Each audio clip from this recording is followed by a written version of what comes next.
बंधु माने दयाकोरी ध्यान दे शुणु आपणक घरे शांति संपर्क रे एक संकेत देखा जाउछि।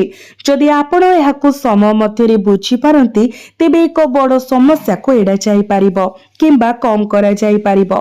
भयभीत हेबार कोनोसी आवश्यकता नाही, कारण ज्योतिष सांकेतिक चिन्ह गुड़िक सर्वदा केवल एक संकट को सूचाई न थाए। प्रायतः सेमाने आमको पूर्वरु सतर्क कराई दियंती एवं आपणक राशि पाई वर्तमान सबुठारु गुरुत्वपूर्ण कथा हेउची जहा दृश्यमान हेउची ता पछरे एक गुप्त कारण थाई पारे जहा आपण ए पर्यंत संपूर्ण भाबरे बुझी नाहंती। बंधु माने निकट भविष्यत विषय किछि शक्ति सृष्टि हेउची जहा आपणकर घर, आर्थिक, परिवार एवं मानसिक शांति को प्रभावित करि पारे। एहा एक निर्णायक भविष्यवाणी नुहे, बरं ज्योतिष सांकेतिक चिन्ह एवं संभावना को बुझिबार एक प्रयास। आपणकर कार्य, निष्पत्ति एवं परिस्थिति एही संकेत गुड़िकर फलाफल को परिवर्तन करि पारे। तो बंधु माने आसंतु प्रथमे एक रहस्यमय संकेत विषय आलोचना करिबा।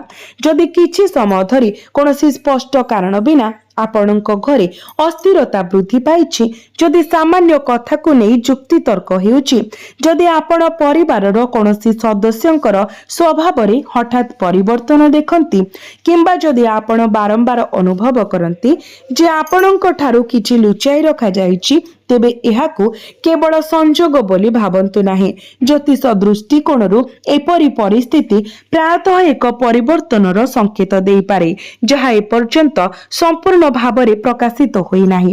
किंतु अपेक्षा करंतु, सबुठारु गुरुत्वपूर्ण संकेत ए पर्यंत आसीबाकु बाकी अछि। एही समय संध्या समय विशेष ध्यान देवा आवश्यक। जदि संध्या परे आपणक घरर परिवेश हठात भारी अनुभव हुए, जदि कोनोसी पुराना विवाद पुनर्बार देखा जाए, जदि हठात फोन कॉल किंबा मेसेज आपणक मनर शांति को विचलित करे, किंबा जदि आपण निजको बिना कारण रे अतीतर कहा विषय चिंता करते, तेबे भावप्रवण शक्ति खेल रे थाई पारे। विशेष करी राति रे बारंबार समान चिंताधारा आसीबा, कोनोसी निष्पत्ति विषय अस्थिर अनुभव करिबा किंबा हठात उठिबा आपणक पाई आत्मनिरीक्षण रे नियोजित हेबा पाई एक संकेत होई पारे। एही ठारे सबुठारु बड़ रहस्य रहिछि। आपण जहा एक संकट भावरे अनुभव करंती ताहा प्रकृत रे एक लुकायित समस्या विरुद्ध रे आपणक सतर्क करिवार एक संकेत होई पारे। आपण प्रायतः युक्ति माध्यम रे सब किछि बुझिबाकु चेष्टा करंती। आपण तुरंत लोकों को विश्वास करंती नाही, किंतु थरे आपण एपरि कले आपण संपूर्ण विश्वस्ततार सहित सेमानंक पाखरे ठिया हुंती। यह आपणकर शक्ति एवं केतेक समय आपणकर दुर्बलता, कारण किछि लोक ए विश्वास योग्य प्रकृतिर सुजोग नेबाकु चेष्टा करि पारंती। तेणु निकट भविष्यत रे आर्थिक कारोबार किंबा घरे गुरुत्वपूर्ण निष्पत्ति नेबारे शीघ्रता एड़ाइबा बुद्धिमानर कार्य हेब। आर्थिक सूचक गुड़िक मिश्रित देखा जाउछि। गोटिए पटे हठात खर्च हेबार संभावना अछि, अन्य पटे अटकी रहितिबा पांठी पुनरुद्धार किंबा पूर्व कामरू आर्थिक लाभ पाइबार आशा रहिछि। जदि कोनोसी देय, व्यवसायिक चुक्ति किंबा चाकरी संबंधी आर्थिक निष्पत्ति आलोचनाधीन अछि, तेबे कागज पत्र एवं सत्तावली को संपूर्ण भावरे बुझिबा अत्यंत गुरुत्वपूर्ण। केवल अन्य कहार कथा उपरे आधार करी निष्पत्ति नेबा आपणक पाई परामर्शित हेब नाही। एही परिप्रेक्षी रे जणे निर्दिष्ट व्यक्ति एक गुरुत्वपूर्ण भूमिका ग्रहण करि पारंती, जे आपणकर अति निकटतर किंबा दूर परिचित होई पारंती। से माने निश्चित भावरे शत्रु होई न पारंती, किंतु से माने जहा कुहंती ताहा आपणक परिवार मध्यरे भूल बुझामणा सृष्टि करि पारे। तेणु तृतीय पक्ष कोन कहउचंती ताहा आधार रे परिवारर सदस्यंकु तुरंत संदेह करंतु नाही। प्रायतः असंपूर्ण सूचना हेउची बड़ द्वंद्वर मूल कारण। जदि यह आपणक जीवन सहित प्रतिध्वनित हुए, तेबे कमेंट बॉक्स रे जय श्री हनुमान लेखंतु। बंधु माने एबे आसंतु चाकरी एवं व्यवसाय विषय आलोचना करिबा। ଆପଣଙ୍କ ପାଇଁ କର୍ମ କ୍ଷେତ୍ରରେ ଦାୟିତ୍ୱ ହଠାତ୍ ବଢ଼ିପାରେ। ଆପଣଙ୍କୁ ପୂର୍ବ କାମର ହିସାବ ଦେବାକୁ ପଡ଼ିପାରେ କିମ୍ବା ଏପରି କୌଣସି ବ୍ୟକ୍ତିଙ୍କ ସହିତ ସାକ୍ଷାତ କରିବାକୁ ପଡ଼ିପାରେ ଯିଏ ପୂର୍ବରୁ ଆପଣଙ୍କ କଠିନ ପରିଶ୍ରମକୁ ମୂଲ୍ୟ ଦେଇନଥିଲେ, କିନ୍ତୁ ଏହି ପରିସ୍ଥିତି ଆପଣଙ୍କ ପାଇଁ ଏକ ସୁଯୋଗରେ ପରିଣତ ହୋଇପାରେ। ଯଦି ଆପଣ ଶାନ୍ତ ରୁହନ୍ତି ଏବଂ ସ୍ପଷ୍ଟତା ପ୍ରମାଣ ସହିତ ଆପଣଙ୍କର ମାମଲା ଉପସ୍ଥାପନ କରନ୍ତି, ତେବେ ପରିସ୍ଥିତି ଆପଣଙ୍କ ସପକ୍ଷରେ ଆସିପାରେ। ବ୍ୟବସାୟରେ ଜଡ଼ିତ ବ୍ୟକ୍ତିମାନେ ସହଭାଗିତା ଏବଂ ଟଙ୍କା ଋଣ ଦେବା ସମ୍ପର୍କରେ ବିଶେଷ ସତର୍କତା ଅବଲମ୍ବନ କରିବା ଉଚିତ। ଲକ୍ଷଣ ଗୁଡ଼ିକ ସୂଚାଉନାହିଁ ଯେ କ୍ଷତି ଅନିବାର୍ଯ୍ୟ, ବରଂ ସେମାନେ ସତର୍କତାର ସହିତ ବିଚାର ନ କରି ଯେକୌଣସି ନିଷ୍ପତ୍ତି ନେବା ବିରୁଦ୍ଧରେ ପରାମର୍ଶ ଦିଅନ୍ତି। ପୂର୍ବତନ ଗ୍ରାହକ କିମ୍ବା ପୁରୁଣା ସମ୍ପର୍କ ସହିତ ଆଲୋଚନା ପୁଣି ଆରମ୍ଭ ହୋଇପାରେ, ଯାହା ସମ୍ଭାବ୍ୟ ଭାବରେ ନୂତନ ଆର୍ଥିକ ରାସ୍ତା ଖୋଲିପାରେ। ପାରିବାରିକ ବିଷୟ ସମ୍ପର୍କରେ ଭାବପ୍ରବଣ ଅବସ୍ଥା ଅତ୍ୟନ୍ତ ଗୁରୁତ୍ୱପୂର୍ଣ୍ଣ ମନେ ହୁଏ। ପରିବାରର ଜଣେ ସଦସ୍ୟ ହୁଏତ ଅବ୍ୟକ୍ତ ଚିନ୍ତା କିମ୍ବା ଭାବନା ପୋଷଣ କରିପାରନ୍ତି, ଯାହାକୁ ସେମାନେ ଖୋଲାଖୋଲି ଭାବରେ ପ୍ରକାଶ କରିବାକୁ ଅକ୍ଷମ। ଯଦିଓ ସେମାନେ ପୃଷ୍ଠରେ ସାଧାରଣ ଦେଖାଯାଇପାରନ୍ତି, ସେମାନେ ଆଭ୍ୟନ୍ତରୀଣ ଚିନ୍ତା, ଚାପ କିମ୍ବା ଅତୀତର ଦୁଃଖ ସହ ଜଡ଼ିତ ହୋଇପାରନ୍ତି। ତ ଆପଣଙ୍କ ପାଇଁ ବର୍ତ୍ତମାନର ସର୍ବୋତ୍ତମ କାର୍ଯ୍ୟପନ୍ଥା ହେଉଛି ଚିନ୍ତା ସୃଷ୍ଟି କରିବା ନୁହେଁ, ବରଂ ଆପଣଙ୍କ ପରିବାରର ସଦସ୍ୟଙ୍କର କଥା ଧ୍ୟାନ ଦେଇ ଶୁଣିବା। କେତେକ ସମୟରେ ପରିବାରର ସମ୍ମୁଖୀନ ହେଉଥିବା ସଙ୍କଟ ଆର୍ଥିକ ନୁହେଁ, ବରଂ ଏକ ଭୁଲ ବୁଝାମଣାରୁ ଉତ୍ପନ୍ନ ହୋଇଥାଏ। ଯଦି ଏପରି ଭୁଲ ବୁଝାମଣା ସମୟ ମଧ୍ୟରେ ସମାଧାନ ନ କରାଯାଏ, ତେବେ ସେହି ସଙ୍କଟ ପାରିବାରିକ ବନ୍ଧନକୁ ମଜବୁତ କରିପାରିବ ନାହିଁ। କିନ୍ତୁ ଯଦି ଏହାକୁ ସମୟ ମଧ୍ୟରେ ସମାଧାନ କରାଯାଏ, ତେବେ ସେହି ସଙ୍କଟ ପାରିବାରିକ ବନ୍ଧନକୁ ମଜବୁତ କରିବାରେ ସାହାଯ୍ୟ କରିପାରେ। ପ୍ରେମ ଏବଂ ବିବାହ ସମ୍ପର୍କରେ ମଧ୍ୟ ଏକ ଆକର୍ଷଣୀୟ ଧାରା ଦୃଶ୍ୟମାନ ହୁଏ। ଯଦି ଆପଣ ଏକ ସମ୍ପର୍କରେ ଅଛନ୍ତି, ତେବେ ଆପଣ ଆପଣଙ୍କ ସାଥୀଙ୍କ ଆଚରଣରେ ଏକ ନିର୍ଦ୍ଦିଷ୍ଟ ଦୂରତା କିମ୍ବା ନୀରବତା ଅନୁଭବ କରିପାରନ୍ତି। ଏହାର ଅର୍ଥ ଏହା ନୁହେଁ ଯେ ପ୍ରେମ କ୍ଷୀଣ ହେଉଛି। ଏହା ସମ୍ଭବ ଯେ ଆପଣଙ୍କ ସାଥୀ ଭାବପ୍ରବଣ ଭାବରେ ଏକ ବ୍ୟକ୍ତିଗତ ଚିନ୍ତାରେ ଅଛନ୍ତି, ତେଣୁ ବାରମ୍ବାର ପ୍ରଶ୍ନ ପଚାରି ଚାପ ପ୍ରୟୋଗ କରିବା ପରିବର୍ତ୍ତେ ଏକ ଶାନ୍ତ ଆଲୋଚନା ଅଧିକ ଲାଭଦାୟକ ହୋଇପାରେ। ଆପଣଙ୍କର ପାର୍ଟନରଙ୍କ ସହିତ ଅଲଗା ହୋଇଥିବା ଲୋକଙ୍କ ପାଇଁ ସେ ଅତୀତର ସମ୍ପର୍କ ସହ ଜଡ଼ିତ ସ୍ମୃତି, ଖବର କିମ୍ବା ଅପ୍ରତ୍ୟାଶିତ ସମ୍ପର୍କ ପୁନର୍ବାର ସାମ୍ନାକୁ ଆସିବାର ସମ୍ଭାବନା ଅଛି। ତଥାପି ଏଠାରେ ତରବରିଆ ହେବା ବୁଦ୍ଧିମାନ ହେବ ନାହିଁ। ଯଦି ସେହି ବ୍ୟକ୍ତି ପୁଣି ହାତ ମିଳାଇ ଦିଅନ୍ତି, ତେବେ ପ୍ରଥମେ ସେମାନଙ୍କର ଉଦ୍ଦେଶ୍ୟ ଏବଂ ଅତୀତର ପାର୍ଥକ୍ୟ ଗୁଡ଼ିକର ମୂଳ କାରଣକୁ ବୁଝିବାକୁ ଚେଷ୍ଟା କରନ୍ତୁ। କେବଳ ଭାବନା ଉପରେ ଆଧାରିତ ନିଷ୍ପତ୍ତି ନେବା ପରେ ସମାନ ଯନ୍ତ୍ରଣା ଦେଇପାରେ। ସ୍ୱାସ୍ଥ୍ୟ ବିଷୟରେ ଆପଣଙ୍କର ଦୈନନ୍ଦିନ କାର୍ଯ୍ୟକୁ ଅବହେଳା କରନ୍ତୁ ନାହିଁ। ଚାପ, ନିଦ୍ରା ଅଭାବ, ଥକାପଣ ଏବଂ ନିରନ୍ତର ଅଧିକ ଚିନ୍ତା କରିବାର ଅଭ୍ୟାସ ଆପଣଙ୍କ ମନ ଏବଂ ଶରୀର ଉଭୟକୁ ପ୍ରଭାବିତ କରିପାରେ। ଜ୍ୟୋତିଷ ସୂଚକକୁ ଡାକ୍ତରୀ ପରାମର୍ଶର ବିକଳ୍ପ ଭାବରେ ବିଚାର କରନ୍ତୁ ନାହିଁ। ଯଦି ଆପଣ କୌଣସି ସ୍ୱାସ୍ଥ୍ୟ ସମସ୍ୟାର ସମ୍ମୁଖୀନ ହୁଅନ୍ତି, ତେବେ ଜଣେ ଯୋଗ୍ୟ ଡାକ୍ତରଙ୍କର ପରାମର୍ଶ ନେବା ହେଉଛି ସଠିକ୍ କାର୍ଯ୍ୟ। କିନ୍ତୁ ଏବେ ଏକ ସଂକେତ ପ୍ରତି ଧ୍ୟାନ ଦିଅନ୍ତୁ, ଯାହା ଆପଣଙ୍କ ପାଇଁ ଗୁରୁତ୍ୱପୂର୍ଣ୍ଣ ହୋଇପାରେ। କୌଣସି ସନ୍ଧ୍ୟା କିମ୍ବା ରାତିରେ ଆପଣଙ୍କ ଅତୀତ, ପୁରୁଣା ସ୍ଥାନ କିମ୍ବା ଅସମ୍ପୂର୍ଣ୍ଣ କାର୍ଯ୍ୟର କୌଣସି ବ୍ୟକ୍ତିଙ୍କର ଚିନ୍ତା ହଠାତ୍ ଆପଣଙ୍କ ମନକୁ ଭାରାକ୍ରାନ୍ତ କରିପାରେ। ଆପଣ ଭାବୁଥିବେ ଯେ ଏହି ସ୍ମୃତି ଏବେ କାହିଁକି ପ୍ରକାଶ ପାଇଛି।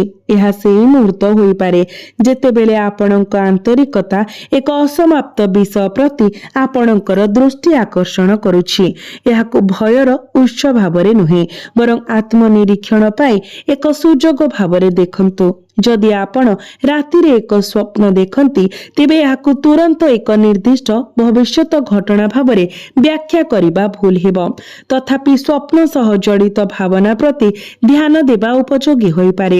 ଭୟ ଥିଲା କି ଚେତାବନୀ, ଏଥିରେ ଆପଣଙ୍କ ଅତୀତର କେହି କିମ୍ବା ଆପଣଙ୍କର ଘର ସହ ଜଡ଼ିତ କୌଣସି ଦୃଶ୍ୟ ସାମିଲ ଥିଲା କି? କେତେବେଳେ ଆମର ମନ ସ୍ୱପ୍ନ ମାଧ୍ୟମରେ ଦିନରେ ଆମେ ଦମନ କରୁଥିବା ଜିନିଷ ଗୁଡ଼ିକୁ ଆଣେ। ଏବଂ ଏବେ କର୍ମର ଦିଗକୁ ବିଚାର କରନ୍ତୁ। ଆପଣଙ୍କ ଜୀବନରେ ଯାହା ଘଟୁଛି ସେଥିପାଇଁ କେବଳ ଗ୍ରହମାନଙ୍କୁ ଦୋଷ ଦେବା ଠିକ୍ ନୁହେଁ। ଜ୍ୟୋତିଷ ଦୃଷ୍ଟିକୋଣରୁ ଗ୍ରହଗୁଡ଼ିକ କିଛି ପରିସ୍ଥିତି ସୂଚାଇ ପାରନ୍ତି, କିନ୍ତୁ ଆପଣଙ୍କ ନିଷ୍ପତ୍ତି, ଆଚରଣ ଏବଂ କାର୍ଯ୍ୟ ଏକ ଗୁରୁତ୍ୱପୂର୍ଣ୍ଣ ଭୂମିକା ଗ୍ରହଣ କରନ୍ତି। ଯଦି ଘରେ କୌଣସି ପୁରୁଣା ବିବାଦ ଅଛି, ତେବେ ଏହାକୁ ବୃଦ୍ଧି କରିବା ପରିବର୍ତ୍ତେ ସମାଧାନ କରିବା ଆପଣଙ୍କ ହାତରେ। ଯଦି ଆର୍ଥିକ ସମସ୍ୟା ଅଛି, ତେବେ ଆପଣଙ୍କର ଖର୍ଚ୍ଚ ସମୀକ୍ଷା କରିବା ଆପଣଙ୍କ ନିୟନ୍ତ୍ରଣରେ ଅଛି। ଯଦି କୌଣସି ସମ୍ପର୍କରେ ଦୂରତା ଅଛି, ତେବେ ସମ୍ମାନର ସହିତ ଯୋଗାଯୋଗ କରିବା ଆପଣଙ୍କ ନିୟନ୍ତ୍ରଣରେ ଅଛି। ଏହି କାରଣରୁ ଆଗାମୀ ସମୟ କେବଳ ଏକ ସଙ୍କଟର ସୂଚନା ଦିଏ ନାହିଁ, ଏହା ଆପଣଙ୍କ ଜୀବନର ଦୁର୍ବଳ କ୍ଷେତ୍ରଗୁଡ଼ିକୁ ସୁଦୃଢ଼ କରିବାର ସୁଯୋଗ ମଧ୍ୟ ପ୍ରଦାନ କରେ ଏବଂ ଏକ ଆଧ୍ୟାତ୍ମିକ ଦିଗ ମଧ୍ୟ ଏଥିରେ ଜଡ଼ିତ ଦେଖାଯାଏ। ଯଦି ଆପଣଙ୍କ ମନ ବାରମ୍ବାର ଭଗବାନ ହନୁମାନ କିମ୍ବା ଆପଣ ପୂଜା କରୁଥିବା ଅନ୍ୟ ଦେବତାଙ୍କ ପ୍ରତି ଆକର୍ଷିତ ହୁଏ, ତେବେ ନୀରବ ପ୍ରାର୍ଥନା ପାଇଁ କିଛି ସମୟ ବାହାର କରିବା, ଆପଣଙ୍କ ଚିନ୍ତାଧାରା କେନ୍ଦ୍ରିତ କରିବା ଏବଂ ଭଲ କାର୍ଯ୍ୟ ଉପରେ ଧ୍ୟାନ ଦେବା ଏକ ସକାରାତ୍ମକ ଅଭିଜ୍ଞତା ପ୍ରମାଣିତ ହୋଇପାରେ। ଆପଣ ମଙ୍ଗଳବାର କିମ୍ବା ଶନିବାର ଦିନ ଭକ୍ତିର ସହିତ ଭଗବାନ ହନୁମାନଙ୍କୁ ପୂଜା କରନ୍ତୁ। ଅଭାବଗ୍ରସ୍ତ ବ୍ୟକ୍ତିଙ୍କୁ ସାହାଯ୍ୟ କରିବା ମଧ୍ୟ ଆପଣଙ୍କ ଭିତରେ ସକାରାତ୍ମକତା ସୃଷ୍ଟି କରିପାରେ, କିନ୍ତୁ ମନେ ରଖନ୍ତୁ, ଏହା ଯେମିତି କେବଳ ଦେଖାଣିଆ ପାଇଁ ନ ହୁଏ। ଆଜିର ଯୁଗରେ ସୋସିଆଲ ମିଡିଆରେ ସବୁକିଛି ଅପଲୋଡ ହେଉଛି। ଯଦି କେହି କାହାକୁ ସାହାଯ୍ୟ କରୁଛନ୍ତି, ତ ତୁରନ୍ତ ହିଁ ତାହାର ଏକ ଭିଡିଓ ବନାଇ କିମ୍ବା ଫଟୋ ପୋଷ୍ଟ କରି ଦିଆଯାଉଛି। ତ ଏହିସବୁଠାରୁ ଆପଣ ଦୂରେଇ ରୁହନ୍ତୁ। ଯାହା ବି କରୁଛନ୍ତି ଆନ୍ତରିକତାର ସହିତ ନିଃସ୍ୱାର୍ଥପର ଭାବରେ କରନ୍ତୁ। ତଥାପି ଆପଣଙ୍କ ଘର ସହ ଜଡ଼ିତ ସବୁଠାରୁ ଆଶ୍ଚର୍ଯ୍ୟଜନକ ସଂକେତ ଏପର୍ଯ୍ୟନ୍ତ ସମ୍ପୂର୍ଣ୍ଣ ଭାବରେ ପ୍ରକାଶିତ ହୋଇନାହିଁ। ଏହା ସମ୍ଭବ ଯେ ଆପଣ ଯାହାକୁ ସମସ୍ୟାର ଉତ୍ସ ଭାବରେ ଦେଖୁଛନ୍ତି, ସେ ପ୍ରକୃତ କାରଣ ନୁହେଁ। ପ୍ରକୃତ ମୋଡ଼ ଏପରି କିଛିରୁ ଆସିପାରେ ଯାହା ଆପଣଙ୍କ ପରିବାରରେ ବହୁତ ସମୟ ଧରି ନୀରବରେ ଦେଖାଯାଉଛି। ଏକ ସମସ୍ୟା ଯାହା କେବଳ ପରିବାରର ଗତିଶୀଳତା ସହିତ ନୁହେଁ, ବରଂ ଆର୍ଥିକ ବିଶ୍ୱାସ ଏବଂ ଏକ ଅତୀତର ନିଷ୍ପତ୍ତି ସହିତ ମଧ୍ୟ ଜଡ଼ିତ। ସୂଚନା ସୂଚାଇଥାଏ ଯେ ଏହାକୁ ସମ୍ପୂର୍ଣ୍ଣ ଭାବରେ ବୁଝିବା ପାଇଁ ଆପଣଙ୍କୁ ଦୃଶ୍ୟମାନ ଘଟଣାଗୁଡ଼ିକ ବାହାରେ ଦେଖିବାକୁ ଏବଂ ଅନ୍ତର୍ନିହିତ ଆଚରଣଗୁଡ଼ିକୁ ପର୍ଯ୍ୟବେକ୍ଷଣ କରିବାକୁ ପଡ଼ିବ। ଏହିଠାରେ ଆପଣଙ୍କ ପାଇଁ ପରିସ୍ଥିତି ସମ୍ପୂର୍ଣ୍ଣ ଭିନ୍ନ ମୋଡ଼ ନେଇଥାଏ। ଆମେ ଆଲୋଚନା କରୁଥିବା ଆଉ ଏକ ସ୍ତର ଏବେ ପ୍ରକାଶ ପାଉଛି। ମନେ ରଖନ୍ତୁ, ଜ୍ୟୋତିଷ ସଂକେତ ଗୁଡ଼ିକ ନିର୍ଦ୍ଦିଷ୍ଟ ଘଟଣା ଗୁଡ଼ିକର ଗ୍ୟାରେଣ୍ଟି ଦିଏ ନାହିଁ, ବରଂ ସତର୍କତା ଆବଶ୍ୟକ କରୁଥିବା ସମ୍ଭାବନା ଏବଂ କ୍ଷେତ୍ର ଗୁଡ଼ିକ ଆଡ଼କୁ ଇଙ୍ଗିତ କରେ। ତେଣୁ ଯଦି ଆପଣ ବର୍ତ୍ତମାନ ଆପଣଙ୍କ ଘର କିମ୍ବା ପରିବାର ବିଷୟରେ ଏକ ନିରନ୍ତର ଅବ୍ୟକ୍ତ ଭୟ ଅନୁଭବ କରୁଛନ୍ତି, ତେବେ ଭୟଭୀତ ହେବା ପରିବର୍ତ୍ତେ ଆପଣଙ୍କ ମନରେ କେଉଁ ଚିନ୍ତା ବାରମ୍ବାର ଘୁରି ବୁଲୁଛି ତାହା ବୁଝିବାକୁ ଚେଷ୍ଟା କରନ୍ତୁ। ପ୍ରାୟତଃ ଆମର ଅନ୍ତର୍ଜ୍ଞାନ ଆମ ଆଖି ବୁଝିବା ପୂର୍ବରୁ କିଛି ଅନୁଭବ କରେ। ଏହି ସମୟରେ ଆପଣଙ୍କ ପାଇଁ ଏହା ଗୁରୁତ୍ୱପୂର୍ଣ୍ଣ ହୋଇପାରେ। ଘରେ କାହାର ନୀରବତା, ପୁରୁଣା ବିବାଦର ହଠାତ୍ ପୁନର୍ବାର ସାମ୍ନାକୁ ଆସିବା କିମ୍ବା ଖର୍ଚ୍ଚର ଅବ୍ୟକ୍ତ ବୃଦ୍ଧି ଏକ ବଡ଼ ପରିବର୍ତ୍ତନର ସୂକ୍ଷ୍ମ ସୂଚକ ହୋଇପାରେ। କିନ୍ତୁ ଅପେକ୍ଷା କରନ୍ତୁ, ଏଠାରେ କିଛି ଅଛି ଯାହାକୁ ଆପଣ ଅଣଦେଖା କରିବା ଉଚିତ ନୁହେଁ। ଯଦି ଆପଣଙ୍କ ଘରେ କୌଣସି ଉପକରଣ ବାରମ୍ବାର ଭାଙ୍ଗି ଯାଉଛି, କୌଣସି କାର୍ଯ୍ୟ ଅଟକି ରହିଛି କିମ୍ବା ପରିବାରର ସଦସ୍ୟମାନଙ୍କ ମଧ୍ୟରେ ସାମାନ୍ୟ କଥାକୁ ନେଇ ଉତ୍ତେଜନା ବୃଦ୍ଧି ପାଉଛି, ତେବେ ତୁରନ୍ତ ଏହାକୁ ଦୁର୍ଭାଗ୍ୟର ସଂକେତ ବୋଲି ଭାବନ୍ତୁ ନାହିଁ। ପ୍ରଥମେ ବ୍ୟବହାରିକ କାରଣଗୁଡ଼ିକ ବିଚାର କରନ୍ତୁ, ତାପରେ ଆଧ୍ୟାତ୍ମିକ ଦୃଷ୍ଟିକୋଣରୁ ପରିସ୍ଥିତିକୁ ବୁଝିବାକୁ ଚେଷ୍ଟା କରନ୍ତୁ। ପ୍ରାୟତଃ ଭୟ ଆମର ସମସ୍ୟାଗୁଡ଼ିକୁ ବୃଦ୍ଧି କରେ, ଯେତେବେଳେ କି ସମାଧାନ ଆମ ସାମ୍ନାରେ ଥାଏ। ଆର୍ଥିକ କ୍ଷେତ୍ରରେ ସମାନ ପରିସ୍ଥିତି ସୃଷ୍ଟି ହୋଇପାରେ। ଅପ୍ରତ୍ୟାଶିତ ଖର୍ଚ୍ଚ ହୋଇପାରେ, ଯେପରିକି ଘର ମରାମତି, ଏକ ଅତ୍ୟାବଶ୍ୟକ ଜିନିଷ କ୍ରୟ, ପରିବାର ସଦସ୍ୟଙ୍କ ଆବଶ୍ୟକତା କିମ୍ବା ବକେୟା ଦେୟ, ଯାହା ଆର୍ଥିକ ଚାପ ସୃଷ୍ଟି କରିପାରେ। ତଥାପି ସୂଚନା ସୂଚାଇ ଦିଏ ଯେ ଯଦି ଆପଣ କିଛି ପୂର୍ବରୁ ସତର୍କତା ଅବଲମ୍ବନ କରିଛନ୍ତି, ତେବେ ଏହି ଚାପକୁ ପରିଚାଳନା କରାଯାଇପାରିବ। ନିକଟ ଭବିଷ୍ୟତରେ ଏକ ବିଚାରାଧୀନ ଦେୟ ପାଇବା କିମ୍ବା ଅତିରିକ୍ତ ଆୟ ପାଇଁ ଏକ ନୂତନ ଛୋଟ ହେଲେ ମଧ୍ୟ ରାସ୍ତା ଖୋଜିବାର ସମ୍ଭାବନା ଅଛି। ଚାକିରି କରୁଥିବା ବ୍ୟକ୍ତିବିଶେଷମାନଙ୍କ ପାଇଁ କାର୍ଯ୍ୟକ୍ଷେତ୍ରରେ ଏକ ଅତୀତର ପ୍ରକଳ୍ପ ପୁଣି ଆଲୋଚନା ପାଇଁ ଆସିପାରେ। ଆପଣ ପୂର୍ବରୁ ସମାପ୍ତ ହୋଇଥିବା ବିଶ୍ୱାସ କରୁଥିବା ଏକ କାର୍ଯ୍ୟ ସମ୍ପର୍କରେ ପ୍ରଶ୍ନର ସମ୍ମୁଖୀନ ହୋଇପାରନ୍ତି। ଆରମ୍ଭରେ ଏପରି ଲାଗିପାରେ ଯେପରି କେହି ଜଣେ ଜାଣିଶୁଣି ଆପଣଙ୍କୁ ପରୀକ୍ଷା କରୁଛନ୍ତି, କିନ୍ତୁ ଶାନ୍ତ ରୁହନ୍ତୁ। ଆପଣଙ୍କର କଠିନ ପରିଶ୍ରମ ଏବଂ ସମସ୍ତ ଆବଶ୍ୟକୀୟ ସୂଚନାର ପ୍ରମାଣ ସଂଗଠିତ ଏବଂ ପ୍ରସ୍ତୁତ ରଖନ୍ତୁ। ଆପଣଙ୍କର ସ୍ପଷ୍ଟତା ହେଉଛି ଆପଣଙ୍କର ସର୍ବୋତ୍ତମ ଶକ୍ତି। ବ୍ୟବସାୟୀମାନଙ୍କୁ ପୁରୁଣା ସମ୍ପର୍କ ବିଷୟରେ ସତର୍କ ରହିବାକୁ ପଡ଼ିପାରେ। କେହି ଜଣେ ତରବରିଆ ନିଷ୍ପତ୍ତି ନେବା ପାଇଁ ଆପଣଙ୍କୁ ଚାପ ପକାଇବା ପାଇଁ ମିଠା କଥା କହିପାରନ୍ତି। ଏହା ମନେ ରଖନ୍ତୁ, ଯଦି କୌଣସି ଚୁକ୍ତିକୁ ଶୀଘ୍ର ସମାପ୍ତ କରିବାକୁ ଚାପ ଥାଏ, ତେବେ ପରିସ୍ଥିତିକୁ ସଠିକ୍ ଭାବରେ ବୁଝିବା ପାଇଁ ସମୟ ନିଅନ୍ତୁ।